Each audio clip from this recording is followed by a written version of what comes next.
When a person with MIT logic, Harvard strategy, and a hippie commune upbringing explains leadership, you get insights you won't forget.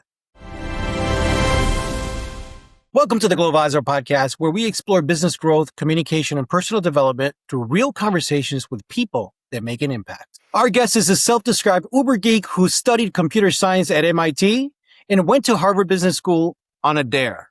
He's also a lifelong entrepreneur who blends technology, leadership, and human behavior into practical strategies that help people think clearer and lead better. He has built startups, shaped leadership education, raised on productivity, and turned complex ideas into simple, actionable insights. His background is unconventional, his perspective is sharp, and his ability to make challenging concepts easy to understand is unmatched. Glovisor welcomes Stever Robbins. Thank you so much. All I can say is that he sounds like a great guy. I hope someday to be as good as him. Glad that you're here and looking forward to the conversation. Me too. Let's start with, what do you do, Stever? Oh, what I do? So I can tell you what I call myself, which is I usually call myself either an executive coach when I am in an advisory position, or I call myself some variant of chief operating officer or operations doobie when I am in an operational role. But basically what I do is I work with people who are building businesses or who are within a business, and I help them understand what it takes for them to be able to move up, either getting promoted in a large organization or having an organization grow underneath them in the case of a small and growing firm, so that they can master themselves, master the business itself, everything from strategy to operations to people management. I'm a one-man MBA program combined with a psychologist. It's a very strange combination. It's very interesting how you coach and help individuals, and it blends right into the personal psychology world. Well, in my experience, a lot of people who do coaching or consulting or advising or the kinds of things that I do, either they specialize in process and in business and in structure and in organizations, or they specialize in people and they understand people dynamics, leadership dynamics. I have, largely as a result of my bizarre and odd background and how I got there, I take both and I think of them the same way. So to me, the people in a business, and in particular the leadership in a business, is just one more component of the business. And I know we love to have org charts where we say, oh, we have a little box on the org chart and we can put any person we want to in there as long as they have the set of skills. I don't think that's true. I think that people, generally speaking, are unique. Everyone has strengths and weaknesses and all of that. And when you're seeking to understand your business, you need to understand not only the business processes and the business organization, but who the people are and how those people actually fit into the business and the business organization that you've built. I'm going to go really trite here and choose an absolutely overdone example, but that example being Steve Jobs. And Steve Jobs had a particular set of aesthetics and a particular set of beliefs about the way that people experienced and used products. And those beliefs put Apple on the map the first time around, pretty much took the graphical user interface and popularized it. He didn't invent it. It was invented at Xerox PARC, but he was the one who brought it, who really commercialized it in a significant way. And then when he returned to Apple in the mid-90s, he trimmed down the product line, leaned very heavily into the aesthetics and the interface and the beauty and the elegance of the products. Now, anyone who turns around and says all you need is business sense to be that person, well, no. There is no business analysis that I am aware of that would have pointed you in that direction. That was a combination of his ability to make certain things done, but get certain things done, but also his personal vision, his personal aesthetics, his personal style. And if you talk to people who worked for him, there was the infamous Steve Jobs reality distortion field in which he was hard on people. He was the kind of boss that a lot of people would quit. But there was something about his personal style and the way that he managed it that gave people unbelievably challenging goals and made them want to reach those goals. And you can't pretend that that's not significant. And of course, there's plenty of lesser examples, but he's one who I think is prominent because basically when he died, Apple's creativity engine, I would submit, fell off a cliff, but that's just my own personal opinion. So in terms of taking those two sides, taking the psychological side and taking the business process side, I am deeply versed in both. I know how both work. I can make personal change with people when that's what's standing in the way. I can help someone make business change if that's what's standing in the way. Now, every successful entrepreneur has a defining moment. What inspired you to pursue what you do today? My entire career has been spent in startups. I moved away from home when I was 15 years old, and that was younger than the legal work age. So I got my first jobs under the table working for startups. And this was also unusual because at the time I was a computer programmer at the age of 15, but this was, I'm not going to give you a year because I really don't want to face that in public or in private or even in my diary.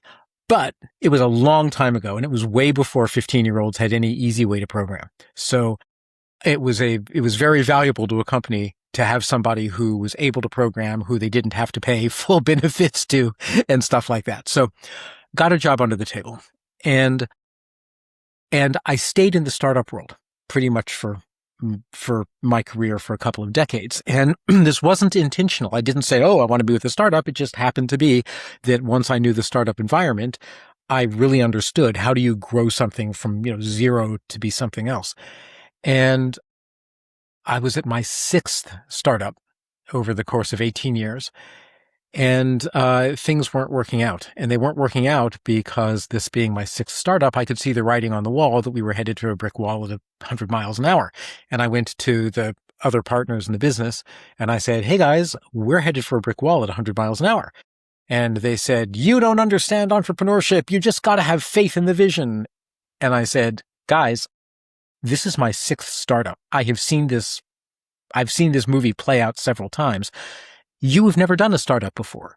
So maybe instead of leaning into the myth of a startup, maybe you should listen to me because I have something to offer.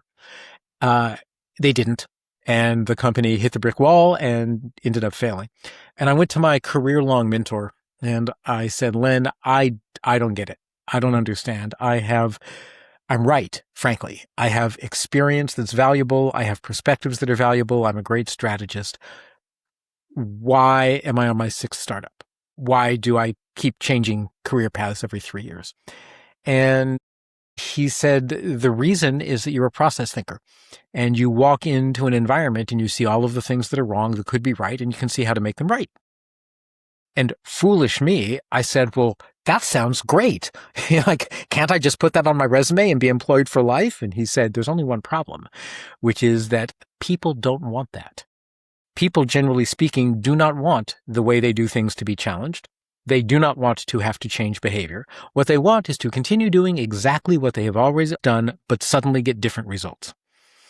And I was like, great. So what do I do for a living? And he said, well, you go out and you find people who are in the moment where they know that they don't know what to do next, and you help them. And that way you are always helping people at a time of maximum impact and maximum leverage. And then when you're done, you go on to the next one. And at the time, the concept of executive coaching was just coming into being. This was the late 90s. And I said, okay, I'll give that a shot. And I went and pitched myself to my first client. And he hired me to coach him and then to coach several of his senior executives. And within a year, I had a business up and running and doing great. And that for me was the biggest career pivot. Interesting. Now, if you don't mind, let's go back to those startups that you had. And you've also, in hindsight, you can look back and see what went right and what went wrong, but then you also have clients that you've worked with.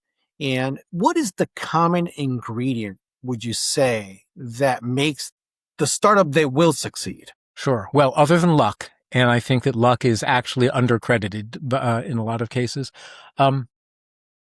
I think that the common ingredient is finding the market sweet spot. So, it's really marketing. And this gets into the reason I ended up going to Harvard Business School. I went I like to say I went on a dare because it sounds provocative and interesting. It was close, but it wasn't exactly a dare.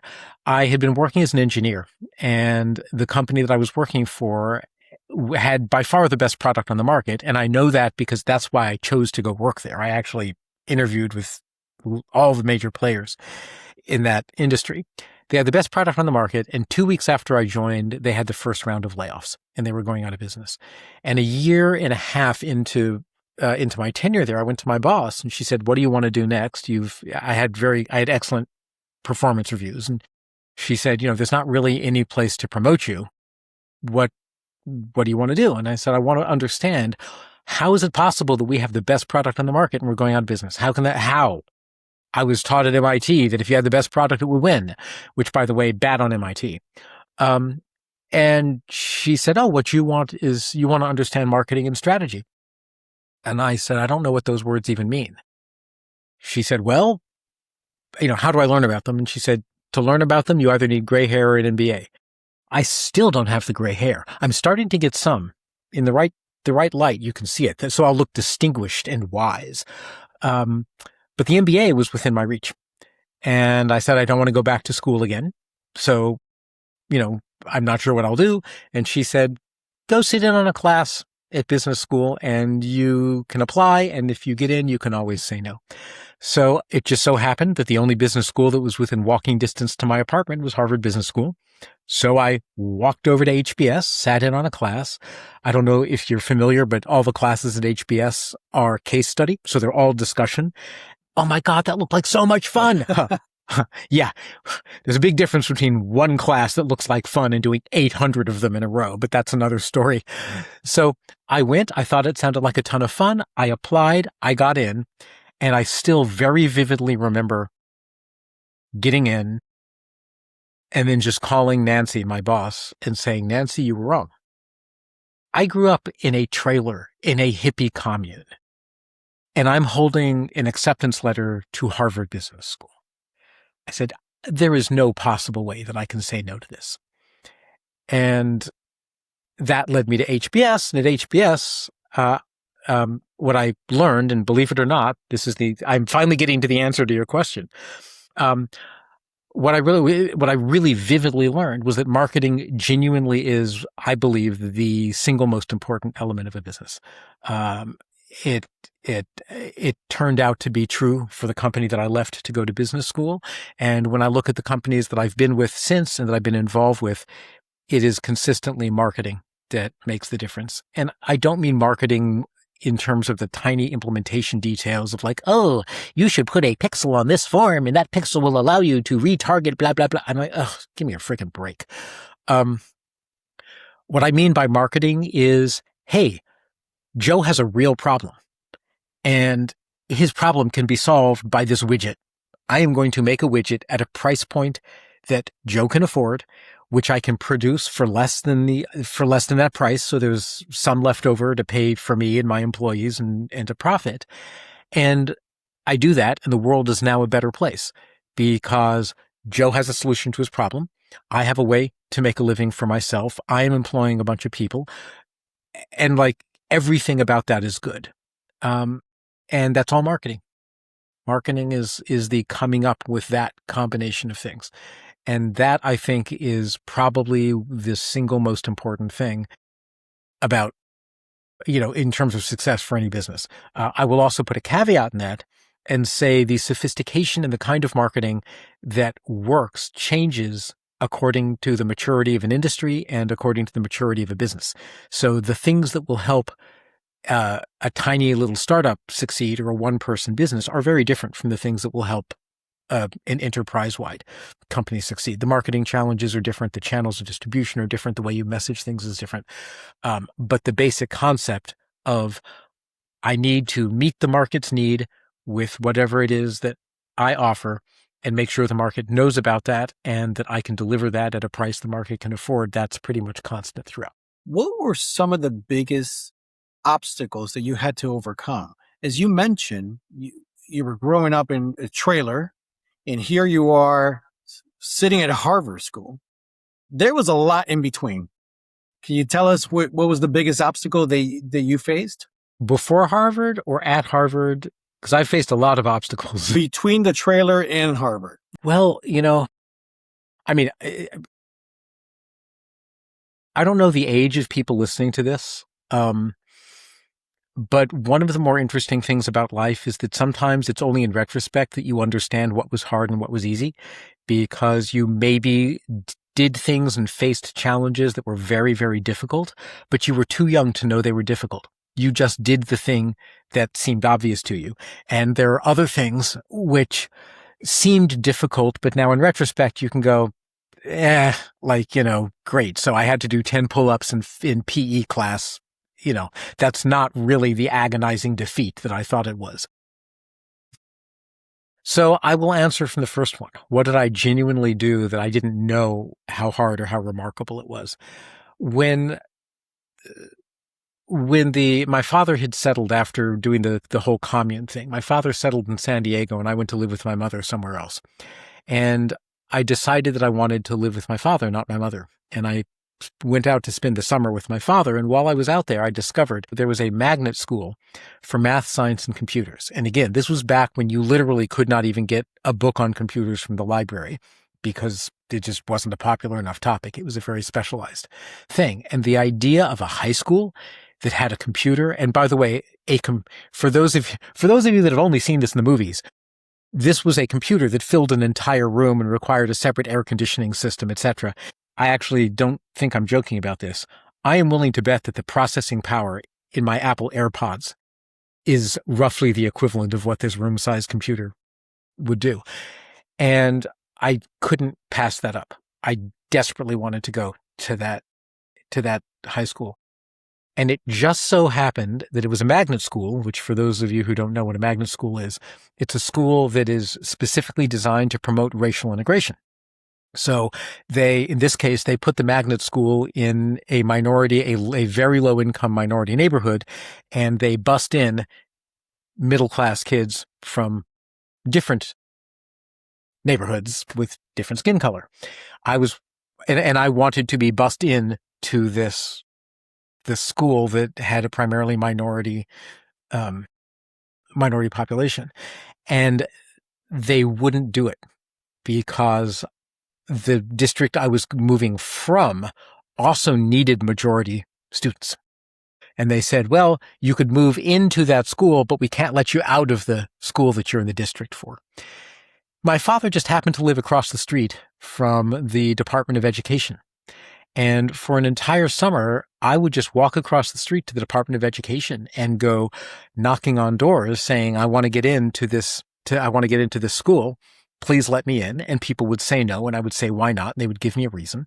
And I would go home and figure out how to respond to that reason the next time someone said it. And I would go back the next day. And this time I would go to a different office and ask a different person. And eventually they let me in. I got to someone and he was like, kid, if you will just stop bothering us, we'll let you go to that school. And when I look on that in retrospect and I say how many people, even me today, I don't know if today I would have the grit and the determination to just do that over and over and over and over and over until I got the break that I wanted. I've gotten way too used to life being easier than that. So I would say that was a surprisingly big one, because that very much changed the trajectory of my entire life. The other thing, which is the part that's a little bit more intense, I guess, is I moved out to stay with my father, said I want to stay here for this magnet school. And my father said, well, me and your stepmother are going to be moving away in about 6 weeks. So if you want to stay here, you're going to have to stay here on your own. And I said, okay, we'll stay here on my own. And so I became an emancipated minor, and I stayed in San Diego on my own and lived alone from the time I turned 15. Well, so this is the thing that it's only in deep retrospect that I understand. Somehow I pulled it off, and I had a little bit of income from programming computers, but basically there were days I didn't have enough money to eat, and there was nothing in my cupboard. My stepfather would not let my mother send me money, and my father just elected not to send me money. We can talk about that with my therapist at some point. But somehow I pulled through and survived. So for decades, I thought that was the absolute rock bottom of my life and just the hardest and biggest struggle. I found out at my 22nd high school reunion that my friends' parents all knew about my situation. And they had all gotten together and they had a rotation to have their kids invite me over to do homework with them right about dinner time so that I would actually be able to get fed and survive, basically. But I didn't know that at the time. So I do kind of wish they had told me. I wasn't proud. I would have absolutely been thrilled. Like, I would have like, great, just give me a copy of the schedule and I'll just meet you at your door at the right time. But upon learning that really reinforced for me in a big way the power of community, the power of connections, the power of supporting each other. And, to get philosophical and totally off track here for a minute, we live in this world right now where we trumpet the idea of independence. And that is absolutely bizarre because we live in the most interdependent, interconnected society and economy that has ever existed on this planet by orders of magnitude. Just the very fact that I'm talking to you involves infrastructure, it involves power grids, it involves satellite infrastructure, it involves dozens of different computer protocols all running at the same time. Like there's probably 100,000 people who are involved in me being able to have this conversation with you. And it all works so well that we all have the illusion of independence. And I think that one of the things we have really lost, much to our detriment, is a deep appreciation for how all of this just works because we're all working together.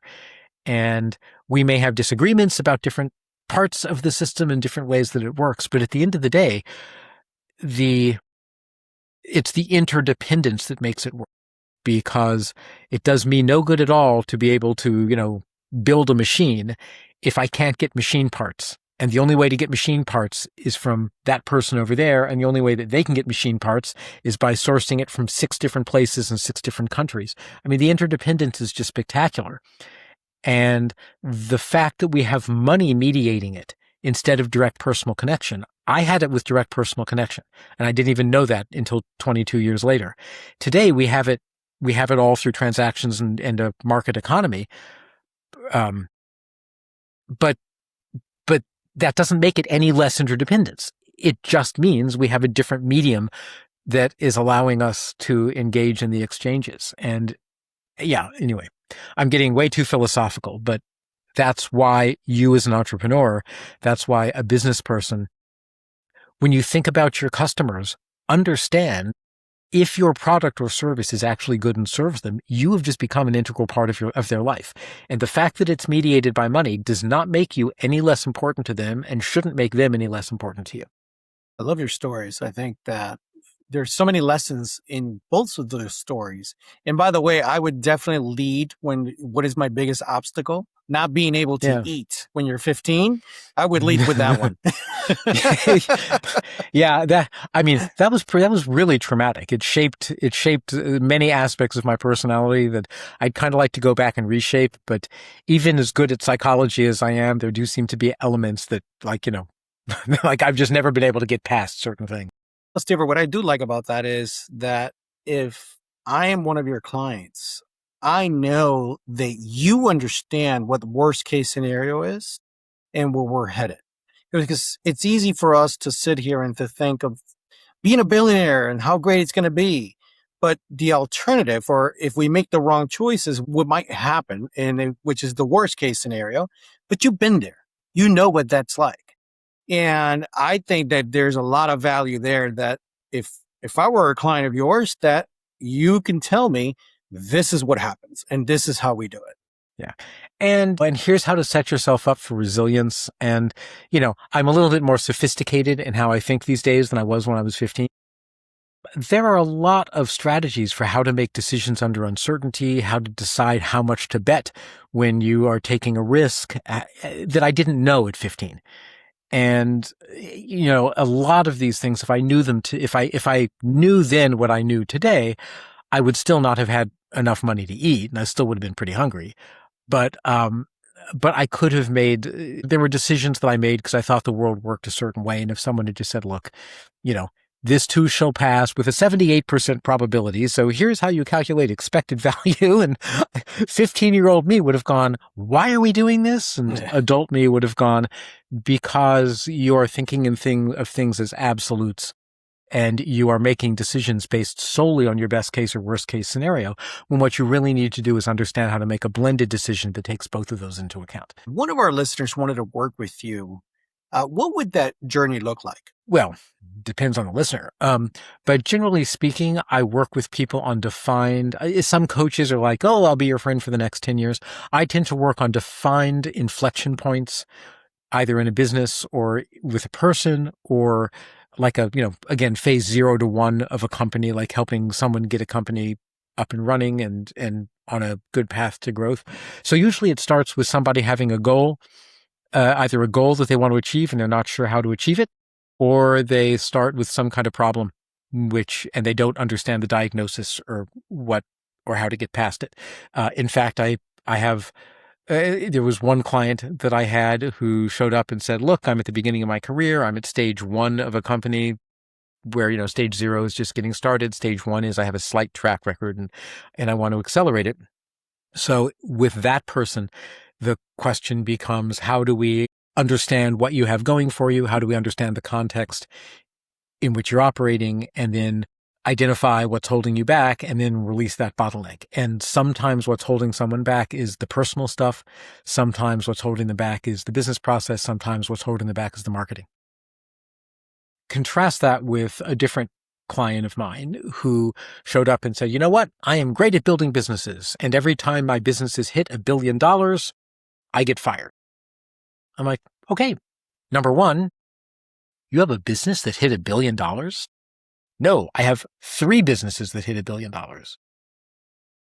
Okay, then. So once we're past the wide-eyed, do I really understand the problem you're presenting me with? This, then the next step was, okay, let's really investigate the circumstances surrounding how exactly does your leadership break down? Is it a problem with that person? Is it a problem with the surrounding context? Is it that the company is about to go public and there are requirements in the IPO process that this person doesn't meet? So there it really becomes, when it's an obstacle that someone has, it becomes a real exploration of the context and then of which elements can that person control and which ones can't they? And then we go from there. Can you share a success story that illustrates the transformation of your work? I'm trying to think. I need to be discreet here because not everyone I've worked with necessarily has it known, or wants it known.